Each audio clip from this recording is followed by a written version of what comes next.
तो चलिए देखते हैं पीएमआई फॉर्म कैसे फिल किया जाता है। सबसे पहले गूगल या क्रोम पर जाएंगे और पीएमआई सर्च करेंगे। सर्च करने के बाद ये इंटरफेस खुल कर आएगा। चाहे तो आप यहीं से ऐप डाउनलोड कर सकते हैं या यहीं पर लॉगिन कर सकते हैं। लॉगिन का ऑप्शन होगा, लॉगिन के ऑप्शन पर क्लिक करेंगे। क्लिक करने के बाद हमारा कुछ इस तरह का इंटरफेस खुल कर आएगा। देन इसमें हम अपनी यूज़र आईडी डालेंगे और पासवर्ड डालेंगे और कैप्चर डालेंगे। सबमिट करने के बाद हमारा वेरीफाई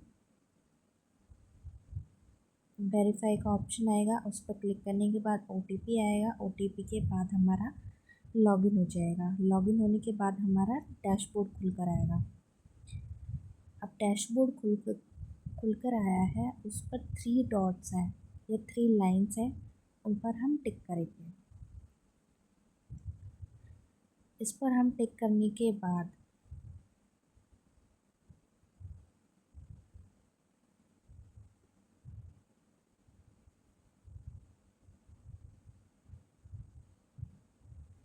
कुछ इस तरह का इंटरफेस खुलकर आएगा, जैसे कि डाटा एंट्री, सर्च बेनिफिशरी। पर हमें डाटा एंट्री पर टिक करना है क्योंकि हमें रजिस्ट्रेशन करना है। डाटा एंट्री पर टिक करने के बाद एक ऑप्शन आएगा बेनिफिशरी रजिस्ट्रेशन, इस पर टिक करेंगे।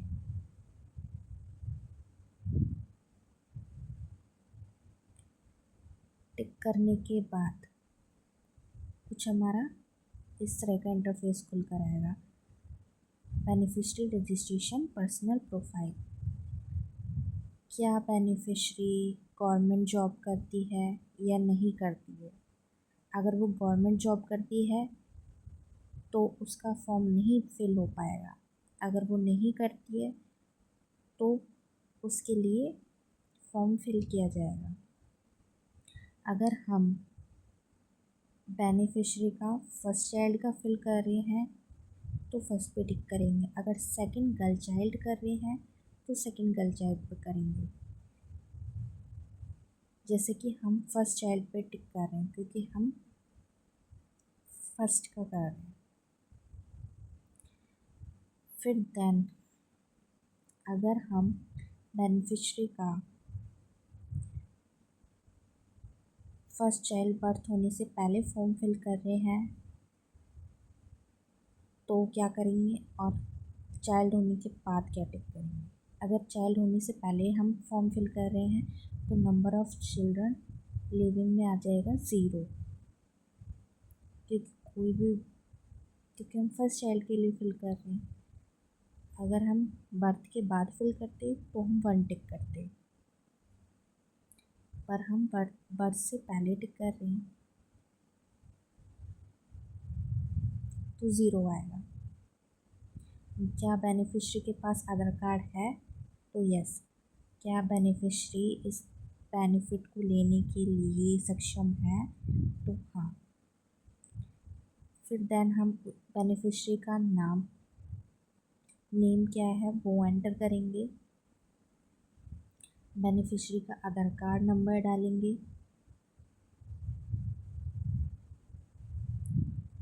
देन हमारा facial recognition through the Poshan tracker वाले ऑप्शन पर क्लिक करेंगे। फिर उसके बाद हमारे या तो ये आएगा कि हमारा एफआरएस कंप्लीट है पोर्शन ट्रैकर के थ्रू या नहीं है। हमें दोनों ही ऑप्शन पर टिक करना है।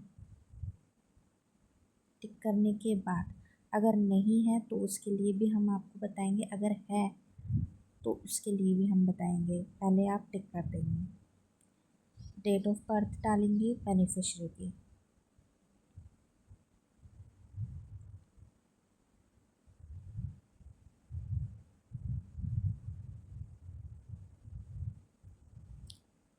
एज क्या है बेनिफिशरी, एज एंटर हो जाएगी आधार कार्ड के थ्रू ही।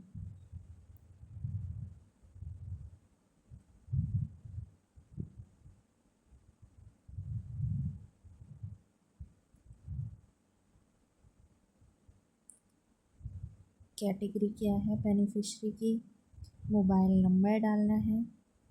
मोबाइल नंबर डालने के बाद आपको ये बताना है कि मोबाइल नंबर है किसका, बेनिफिशियरी का है, उसके हस्बैंड का है, उसमें से किसी एक ऑप्शन पर टिक कर देंगे।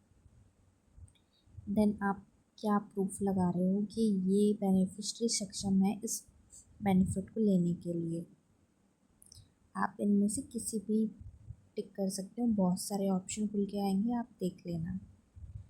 फिर उसकी आईडी नंबर डाल देना और अपलोड कर देना। फाइल बना के या तो पीडीएफ में कर सकते हैं,